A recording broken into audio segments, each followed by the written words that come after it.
साहित्यिक टीवी देख रहे समस्त दर्शकों का स्वागत है। साहित्यिक वीडियोस को देखने के लिए हमारे चैनल को सब्सक्राइब करें। आगामी वीडियोस की नोटिफिकेशन के लिए बेल आइकन का बटन दबा दें। वीडियो को लाइक करें और दोस्तों के साथ शेयर करना ना भूलें। नमस्कार, मैं राजकुमार रत्नेश। मित्रों, जैसा कि हम साहित्य की दुनिया में आज जी रहे हैं और बात करते हैं साहित्य में सबका हित, आज उसी हित को लेकर के हमारे साथ हैं मैडम कल्पना जी, के कल्पना जी क्या करती हैं मैं तो बताऊंगा ही आपको, लेकिन हम उनसे भी पूछेंगे ताकि आपको पता चल सके कि क्या क्या कल्पना जी इस देश में सबके हित में कैसे कैसे कार्य करती हैं। तो कल्पना जी, आपका स्वागत है साहित्य टीवी पर। नमस्कार, बहुत बहुत धन्यवाद। सबसे पहले हम आपसे और हमारे श्रोता ये जानना चाहते हैं कि आप इस भारत देश में सबके हित की बात, सबके साथ चल करके आप किस तरह से बच्चों का मार्गदर्शन कर रहे हैं। कार्य बहुत कठिन है, जैसा कि सब जान सकते हैं इस बात को। मैं जो यहाँ पर कल्पना कला केंद्र जो मेरा स्कूल है, उसमें आधा हिस्सा जो है, आधा सेक्शन जो है वो एक एनजीओ है, और इसमें मैं जो यूपीएल और जो बीपीएल के जो जितने भी लोग हैं, चाहे वो बच्चे हैं चाहे वो बड़े हैं, उनको आप जानते हैं उनका एक स्तर है, उस स्तर से उठा करके उनको इंग्लिश स्पीकिंग, उनका हिंदी प्रॉपर नहीं होती है, उनको इंग्लिश स्पीकिंग सिखाती हूँ, उनको कंप्यूटर्स पढ़ाते हैं हम लोग। डांस की पूरी ट्रेनिंग इस तरह से देते हैं कि वो अपना अगर चाहें तो स्कूल आरंभ कर सकें, क्लास करना चाहें तो क्लास कर सकें, अगर वो कोरियोग्राफर बनना चाहें तो वो कोरियोग्राफर बने, टीचर बनना चाहें तो वो टीचर बने, जिस तरह से भी वो उसको अपने करियर के रूप में लेना चाहते हैं तो वो करें। पर जो मेन चीज़ है वो है निःशुल्क, कि मैं उनको निःशुल्क सिखाती हूँ। और सिर्फ यही सब चीज़ डांस ही नहीं, यहाँ तक कि अगर कई बार आपने देखा होगा कि वो जिस परिवार से आते हैं तो उनके पास 20 रुपये आने जाने के लिए भी उनके पास कई बार पैसे नहीं होते, तो उनको मैं वो, मेरा कोई ऐसा नहीं है, मैं उनको इसलिए देती हूँ कि वो कर सकें, उस पैशन को, उस इंटरेस्ट को पूरा कर सके। तो उसके लिए आना जाना, घर में झगड़े ना हो ये लेकर के कि 20 रुपये देने पड़ते हैं, रोज़ रोज़ तुम जाती हो 20 रुपये देने पड़ते हैं, तो बात 20 रुपये की नहीं है, उनका आना जाना सुविधाजनक हो जाए वो दे देती हूँ। कई बार वो स्कूल से आते हैं, जैसे स्कूल में पढ़ रहे हैं, गवर्नमेंट स्कूल में पढ़ रहे हैं, तो वो यहाँ पर आते हैं, अपने स्कूल की ड्रेस में होते हैं, तो उनको फिर मैं ड्रेस भी दे देती हूँ कि वो ड्रेस पहन के वो डांस करते हैं, फिर ड्रेस यहीं छोड़ करके फिर घर अपने जाते हैं अपने स्कूल ड्रेस में। आगे बढ़ते हैं। कल्पना जी का थोड़ा सा परिचय मैं बार बार देता रहूँगा।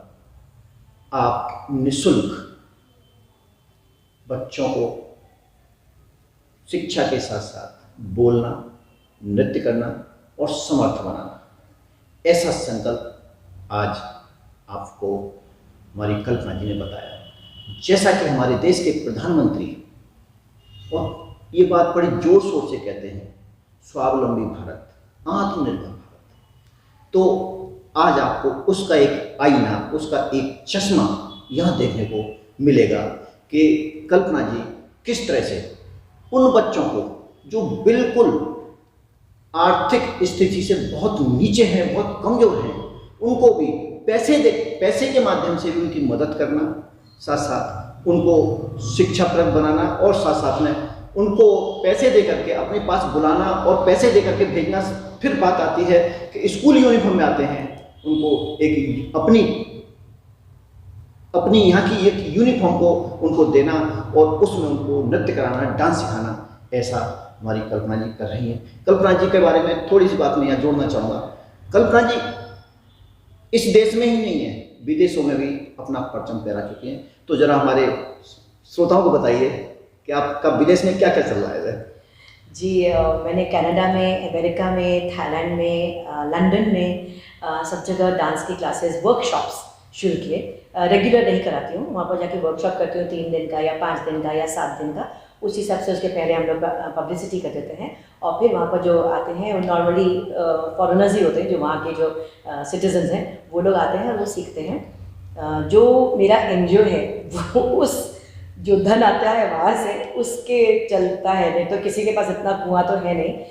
तो वहाँ से जो आता है वहाँ पर मैं भरतनाट्यम भी सिखाती हूँ, बॉलीवुड का वहाँ बहुत क्रेज़ है, भंगड़ा का वहाँ बहुत क्रेज़ है, तो वो सब चीज़ें मैं वहाँ सिखा देती हूँ। और यहीं इंडिया से ही पहले हम लोग उनको अनाउंस कर देते हैं कि ये दिन हम लोग क्लास करेंगे। जैसे मैं अब फिर जाऊँगी मई जून में, तो वहाँ पर हम लोग क्लास करेंगे। मैं रहती हूँ, मेरी बेटी जो कि जैज़, सालसा, ये सब चीज़ें सीखी हुई, कंटेम्प्रेरी का सीखी हुई है, तो हम दोनों मिल करके कुछ फ्यूजन या कुछ स्टाइल्स के, भरतनाट्यम तो बहुत आप जानते हैं कि कितना पॉपुलर है, कितना मशहूर है, और तो वहाँ की तो बहुत क्रेज़ है भरतनाट्यम सीखने का, तो वो ही हम वहाँ पर सिखाते हैं।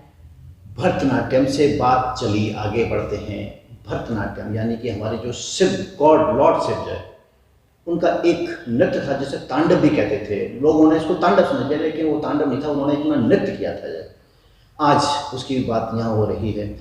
आपने बताया कि विदेशों से जो धन आता है उसको आप हमारे देश, भारत देश, हिंदुस्तान में किस तरह से उन बच्चों के ऊपर आप खर्च कर रही हैं जिससे कि हमारे देश के बच्चे समर्थ बन सकें, डांस कर सकें, पढ़ सकें, बोलने में आगे बढ़ सकें। ऐसी कल्पना जी हमारे साथ जो जुड़ी हुई, ये आज ऐसे ऐसे कार्य कर रही हैं जिस पर वास्तव में इस देश को गर्व होता है। हम आगे बढ़ते हैं। कल्पना जी, मैं आपको याद दिला दूं, हमारे देश के प्रधानमंत्री ने करीब करीब 1 से 1.5 लाख एनजीओ को टर्मिनेट यानी सस्पेंड खत्म कर दिया है। क्यों कर दिया है? क्योंकि वो विदेशों से पैसा मंगाते थे, उसका दुरुपयोग करते थे। लेकिन देखिए कल्पना जी की बात कितनी अच्छी, पैसा मंगाती हैं और उन बच्चों पर लगा देती हैं। ऐसी हैं हमारी कल्पना जी। कल्पना जी, हमें बताइए, आप हमारे भारत के बच्चों में कितने बच्चों, एक साल में आप कितने बच्चों को एक्सपर्ट यानी कि होशियार पूरी तरह से कंप्लीट करके उनको आत्मनिर्भर बना देती हैं? उससे पहले मैं आपका एक पॉइंट थोड़ा क्लियर करना चाहूँगी कि जो एनजीओज़ जिन्हें टर्मिनेट किया गया, वो वहाँ से फॉरेन करेंसी मंगाते थे। मतलब कि वो यहाँ बैठे हैं और वो लोग वहाँ से निवेश कर रहे हैं उस एनजीओ में। अब वो पता नहीं कि किस लिए कर रहे हैं, पर मेरा ऐसा नहीं है। मैं खुद वहाँ जाती हूँ और क्लासेस लेती हूँ। क्लासेस के बदले में जो मुझे फ़ीस मिलती है वो मैं एकत्रित करके फिर मैं यहाँ लेकर के आती हूँ अपनी मेहनत की कमाई से। मेहनत की कमाई से फिर मैं यहाँ करके उन बच्चों पे करती हूँ जिन बच्चों के पास पैसे नहीं है। तो मेरे जो धनराशि का बहुत फ़र्क है कि मैंने मंगाया नहीं है बैठे बैठे यहाँ से कि भाई मैं FCI शेयर कर रही हूँ, नहीं, मैं खुद वहाँ जाके मेहनत करती हूँ, मेहनत करके क्लासेस करके फिर मैं यहाँ। जैसा कल्पना जी बता रही हैं कि जब भी ये आउट ऑफ कंट्री विदेश जाती हैं जी, वहाँ जाकर के जो पैसा अर्जित करती हैं जी, उनकी स्वयं की कमाई जी, यानी स्वयं का कमाया हुआ पैसा, जो मेहनत के बल पर लिया हुआ पैसा, उसको ला करके जी हमारे इस देश में लगा देती हैं। ऐसी है हमारी कल्पना जी। जी आप और जो मेरे जो बच्चे हैं वो अभी तक जो मैंने जो एनजीओ के जो बच्चे हैं वो कम से कम एक साल में कम से कम मेरे पास 500 बच्चे ऐसे मैं उनको सिखा देती हूँ कि वो 500 बच्चे करीब मेरे निकल जाते हैं। हर साल 500 बच्चे निकल जाते हैं जो खुद जाकर के अपना एक करियर बना लेते हैं साल भर में। क्योंकि मेरे कोर्सेज जो हैं वो 3-3 महीने के होते हैं। उनको जल्दी जल्दी सिखाती हूँ। इतना उनके पास भी बेचारे के पास ना समय है और ना ही उनके पास इतना धन का वो रहेगा कि वो बेचारे वेट कर रहे हैं कि हम सालों सालों में डांस सिखा रहे हैं। जैसे कि आपको मालूम है भरतनाट्यम में ही 9-9 साल लग जाते हैं। कल्पना जी, मैं जानना चाह रहा था, जैसे कि आप बच्चों को शिक्षित कर देते हैं, होशियार कर देते हैं, एक्सपर्ट बना देते हैं, तो क्या यह बच्चे आगे चल के अपने समय कुछ समय के बाद में आगे भी इसी तरह से आपकी जो सेवाएं उनको आगे बढ़ाएंगे? जी बिल्कुल बिल्कुल। मेरे बहुत सारे स्टूडेंट्स हैं जिन्होंने किंगडम ऑफ ड्रीम जैसे इतना बड़ा क्षेत्र है वहाँ पर काम कर रहे हैं। वो मालूम है जैसे गौहर खान वगैरह लीड रोल्स कर रहे हैं। तो जो बाकी कास्ट है वही कास्ट मेरे ख्याल से 70-75 के करीब है। तो मेरे बहुत सारे स्टूडेंट्स वहाँ पर हैं जो आज मिनिमम 50 के करीब मासिक आय उनकी है वहाँ पर। अभी तो खैर बंद है कोरोना करके, बट अदरवाइज उनको 50K से 35K से 50K तक उनको महीने का उनको सैलरी मिल रही है। तो वो ऐसे कर रहे हैं। कई बच्चों ने अपने स्कूल खोल लिए हैं और अच्छा नाम भी कमा रहे हैं और अच्छा पैसा भी कमा रहे हैं। खुद भी देख रहे हैं, एनजीओ परिवार को भी निभा रहे हैं, बहुत अच्छे से कर रहे हैं सब कुछ। कई लोग स्कूल में टीचर बन गए हैं, तो जो स्कूल की जो सैलरी होती है टीचर्स की, डांस टीचर्स की, वो लोग प्राप्त कर रहे हैं। बहुत अच्छी बात कल्पना जी ने बताई। और अभी हम आगे बढ़ रहे हैं। हम कल्पना जी से जानना चाहेंगे, आपको इतना कुछ करके कैसा महसूस होता है? हाँ, ये वैसा वाला है जैसे कि आप भी परिवार वाले हैं, मैं भी परिवार वाले हैं। एक छोटा बच्चा जब पैदा होता है और जब वो चलना शुरू करता है, पहले 2-4 कदम रखता है, तो जो एक जो आनंद की जो अनुभूति होती है वो शायद उसको डिस्क्राइब नहीं कर सकते हैं, उसको आप बता नहीं सकते, उसको आप शब्दों में बयान नहीं कर सकते हैं। तो वैसे ही मुझे जो सुकून मिलता है, वो एक लड्डू भी लेकर के आ जाते हैं ना, तो मुझे लगता है जैसे मुझे जन्नत मिल गई है।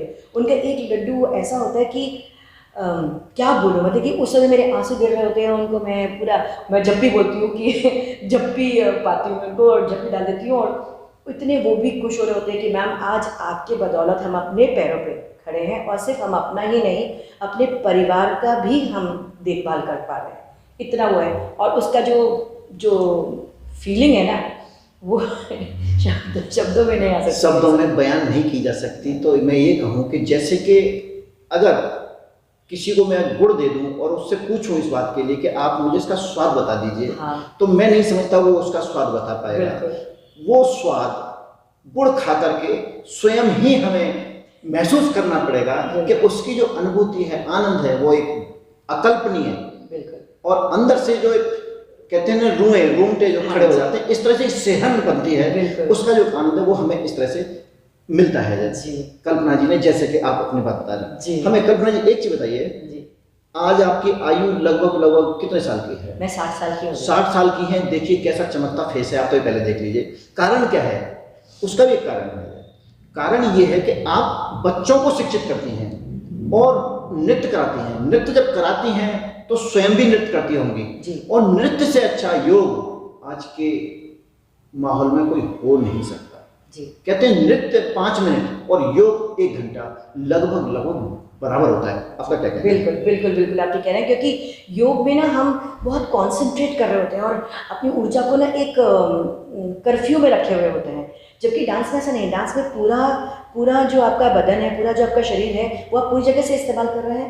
म्यूजिक बज रहा है, म्यूजिक आप जानते हैं कि संगीत, तो संगीत बन जाता है, तो वो जो आपका जो ऊर्जा पैदा होती है वो चारों तरफ फैलती है। आप एक जगह पे कॉन्सेंट्रेट नहीं कर रहे होते, तो आपका चेहरा भी चल रहा है, कोई अच्छा सा गाना चल रहा है, भंगड़ा चल रहा है, तो आप पूरा आँख खोल करके आप नृत्य कर रहे होते हैं। या आपने ताली बजाई तो आप पूरी ताली बजाना, वैसे भी आप जानते हैं योगी है तो ताली बजा करके आप कर रहे हैं और पूरा हाथ खोल के कर रहे हैं, तो चारों तरफ आपकी जो ऊर्जा आती है वो पूरी बॉडी में आपकी निकल जाती है। और योग में तो एक आसन है, मैं योग की बुराई नहीं कर रही हूँ मैं सिर्फ ये बोल रही हूँ कि एक आसन लेके चलना पड़ता है कि आप अच्छा आपको ये काम करना है तो आपके लिए ये आसन है, आपको ये चाहिए तो आपको ये आसन है।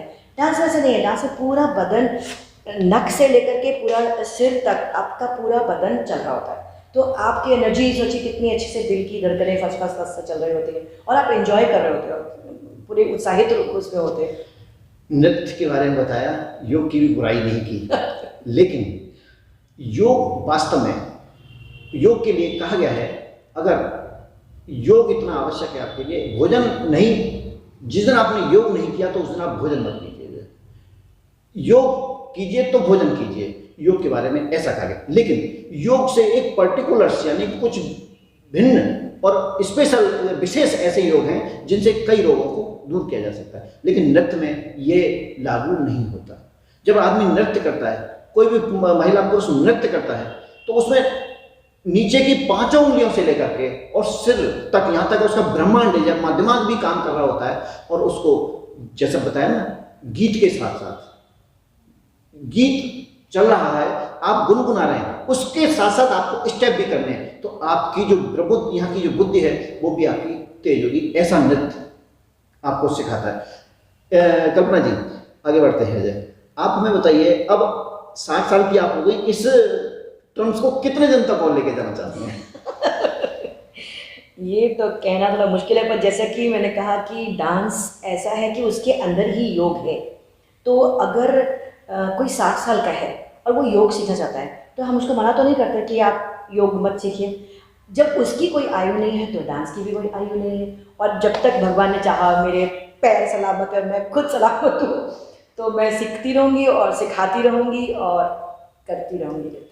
हमारे देश की एक बहुत अच्छी नृत्यांगना हुई है, काफ़ी भारी सी है, मुझे इस समय नाम याद नहीं आ रहा है, कई बार टीवी पे मैंने उनको देखा है, शायद वो खान है कोई, सरोज खान। आप तो देखिए नहीं है, अब नहीं है, वो दुनिया से चली गई। लेकिन आपको मैं बता दूं मरते मरते भी उन्होंने नृत्य नहीं छोड़ा। नहीं। और नृत्य के साथ साथ उनके अंदर एक एक्टिविटी, जो उनकी जो प्रतिक्रियाएं थी, बड़ा उनके अंदर कहीं कोई आलस नाम की कोई चीज नहीं थी। ऐसा है हमारे देश का योग। यह योग जो आपको योग है, नृत्य है, नृत्य के साथ साथ आप स्वस्थ भी रहें, ऐसा नृत्य आपको नियमित और करना चाहिए, ऐसा आपका कहना है जी। क्योंकि डांस में जैसे मैंने कहा कि उसके अंदर योग है। अगर आप डांस देखेंगे, डांस में योग के ही आपको सारे पोजेस, और योग तो एक तरह से एक पोज है, पर समझ लीजिए फोटोग्राफी खींची, पर उसको पोज को लेने के लिए क्रिया चलती है, तो वो क्रिया जो है वो डांस है। तो वो जो पोज है वो उसमें आ ही जाएगा, डांस के अंदर ही आ जाएगा, वो पोज जो है वो डांस के अंदर ही आ जाएगा। कल्पना जी, हमें एक खास बात बताइए आज। जी। जैसे शिव की बात की, लॉर्ड शिवा की, उन्होंने एक नृत्य किया था, नटराज जिनके नाम से भी कहते हैं उनको। 108 का एक कोई ऐसा शब्द है जो मुझे याद नहीं आ रहा है। करनास। उसके बारे में हमारे श्रोताओं को बताइए, ये क्या है, इससे कैसे लाभ उठा सकते हैं? जी, जो शिव जी का डांस हुआ था वो चिदम्बरम में हुआ था। उनका एक कंपटीशन था काली के साथ, डांस के जो मिनिस्टर बनने थे उसका कंपटीशन था। तो शिव जी ने अपना पैर पीछे से उठाया और हाथ से ऊपर पकड़ लिया। तो ऐसा नहीं था कि काली नहीं कर सकती थी, पर क्योंकि सारे देवी देवता बैठे हुए थे तो उन्होंने शर्म से कीजिए, लज्जा कीजिए नारी होने का, तो उन्होंने नहीं उठाया और उन्होंने हार मान ली कि ठीक है मैं नहीं हूँ, और शिव जी नटराज बन गए। तो ये जो उठाया, उससे पहले ये कंपटीशन काफ़ी टाइम तक चला, काफ़ी समय तक चला। तो उस दौरान उन्होंने जो तांडव नृत्य किया, आनंद तांडव, कई सारे तांडव हैं, तो आनंद तांडव जो उन्होंने किया तो उसमें अलग अलग उनके पोजेस थे। जैसे कभी सामने से पूरा पाँव उठा लिया, कभी बैठ करके पैर उठा लिया, कभी पीछे चले गए, जो आजकल चक्र जैसे हम लोग भी योगासन में करते हैं, है ना, चक्रासन। तो वैसे वैसे कई सारे पोजेस उन्होंने किए। वो जो डांस के दौरान जो पोजेज हो रहे थे, जैसा कि मैंने पहले कहा कि अगर आप फोटो खींचते हैं तो वो एक पोज क्लिक हो जाता है। तो ऐसा तो नहीं कि उस डांसर ने सिर्फ वही पोज किया। तो अब जैसे ये जो शिव का पोज है, आपने देखा होगा जो नटराज का पोज है, तो ये जो पोज है ये एक्चुअली में ऐसा करते हुए और ये ऐसे लेकर के आ रहे हैं, और ये तो उसको तो फोटोग्राफर या कलाकार या जो मूर्तिकार है उसने उसको क्लिक कर लिया अपने दिमाग में और ये वाला पोज रख लिया। तो अब वो पोज जो है वो नटराज का पोज बन गया। पर वो जो किया उन्होंने वो तो पूरा डांस था, वो पूरा डांस था। तो वो करनास के रूप में आप जितने भी साउथ इंडिया में जितने भी टेम्पल हैं, खास करके बृहदेश्वर टेम्पल है, चिदम्बरम टेम्पल है, तो ऐसे बहुत सारे वहाँ पर टेम्पल्स हैं जहाँ ये करनास जो है मूर्ति वाइज न्यूमेरिकली 1 2 3 4 करके उनके बारे में लिखा हुआ है कि ये करनास है, और उसको करने के लिए हर डांसर बहुत उत्साहित रहती है। तो अभी हम लोग एक प्रोग्राम कर रहे हैं, तो मैंने करनास के ऊपर ही एक डांस पूरा कोरियोग्राफी की है और वही हम लोग प्रस्तुत करने जा रहे हैं। मित्रों, नोएडा अपने आप में एक बहुत हाईटेक सिटी है, बहुत विशाल शहर है। मैं ये कहूँगा विश्व के पटल पर नोएडा कह दीजिए आप, तो आपकी पहचान ऑटोमेटिकली स्वाभाविक हो जाएगी। इससे आगे आपको परिचय देने की जरूरत नहीं है। उस नोएडा जैसे शहर में यहाँ बड़े बड़े उद्योग भी हैं, बड़े बड़े गरीब भी हैं, बड़े बड़े पैसे वाले भी लोग हैं। ऐसे शहर के अंदर कल्पना जी अपनी सेवाएं दे रही हैं, निःशुल्क दे रही हैं।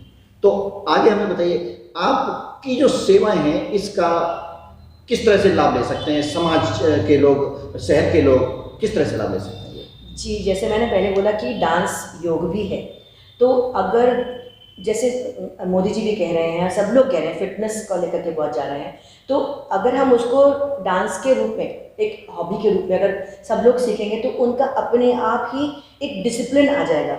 आज आप देख रहे हैं कि कई लोग हॉर्न बजाते हुए चलते हैं रास्ते में, या शोर मचाते हुए चलते हैं, या जोर जोर से बोल रहे होते हैं। तो वो जब डिसिप्लिन ज़िंदगी में आ जाएगा, जो कि पहले हमारे हिंदुस्तान में, हमारे भारत में था, डिसिप्लिन था, वो वापस आ जाएगा। हेल्थ आ गई, डिसिप्लिन आ गया, रूल्स एंड रेगुलेशंस आ गए। तो आप खुद सोचिए जो नागरिक जो है वो कितने बदल जाएंगे, कितना उनका। अभी हम लोग वेस्टर्न चीज़ों को कॉपी कर रहे हैं, वो वेस्टर्न चीज़ जो 3-4 साल में रूप बदल देती है। ये भरतनाट्यम है, ये जो क्लासिकल डांसेस हैं, पिछले 2000 साल से चला जा रहा है और अगले 2000 साल भी चलेगा। तो आप सोचिए कि इंसान की जो मनोस्थिति है, जो उनका जो मेंटल एटीट्यूड है, उसमें कितना फ़र्क आ जाएगा, ठहराव आ जाएगा ज़िंदगी में। हम स्वच्छता के लिए बोल रहे हैं, ये तो हमारे अंदर होना चाहिए था, पहले ही हमारे अंदर होना चाहिए था, जो कि पहले ज़माने में तो नहीं था ऐसा। पहले ज़माने में हम लोग पेड़ों को भी पूजते थे, कोई चीज़ हमने फेंकी नहीं। आज भी मूर्ति के लिए कहा जाता है कि मूर्ति को फेंकिए मत, उसको संभाल दीजिए, गार्डन में डाल दीजिए, है ना, मिट्टी में डाल दीजिए, क्योंकि मिट्टी की बनी हुई है।